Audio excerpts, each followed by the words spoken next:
There are many high-stakes elections happening across the world this year that could tip the geopolitical balance.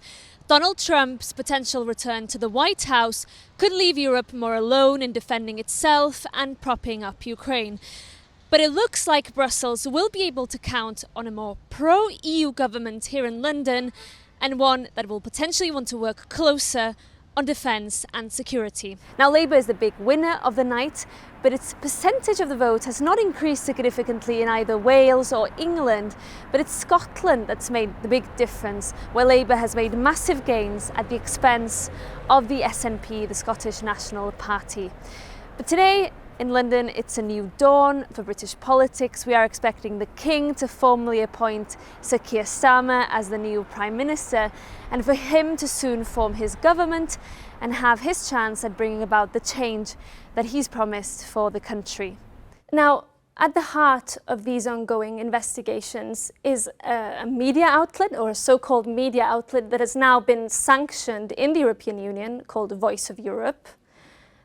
There are suspicions that this was a pro-Kremlin influence operation that was paying sitting MEPs to spread propaganda. You gave a one-on-one interview to Voice of Europe earlier this year. Were you paid for that interview? No, of course not. That interview was set up at the same premise as this interview. I was asked to give an interview and I obliged. That's my job as a politician. Hello and welcome to our special post-European election programme from Brussels, where we ask what next for the EU's health policy. The future of Ursula von der Leyen will be decided here today in a knife-edge vote. She wants a second term as European Commission President, but she needs to secure the support of an absolute majority of MEPs here in the hemicycle in Strasbourg. Does she have the numbers? This plenary session was meant to celebrate the curtain fall of the mandate, but instead it's been tainted by mounting allegations of foreign interference at the heart of this parliament. MEPs will vote later this week on an ethics body designed to stamp out undue influence.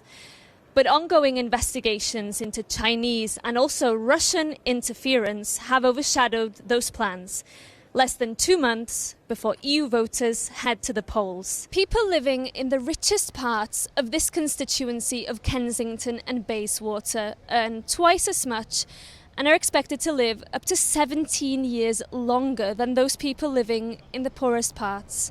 These extremes of wealth and poverty epitomise a broader national problem in the run-up to this election. Across the country, people simply feel they've been left alone to deal with a crippling cost of living crisis. And people in London tell me that they've simply lost faith in politicians' ability to bring their bills down, and that the next government, whichever political colour it may be, has its work cut out to restore that broken trust. Gwyn for Euronews in Kensington.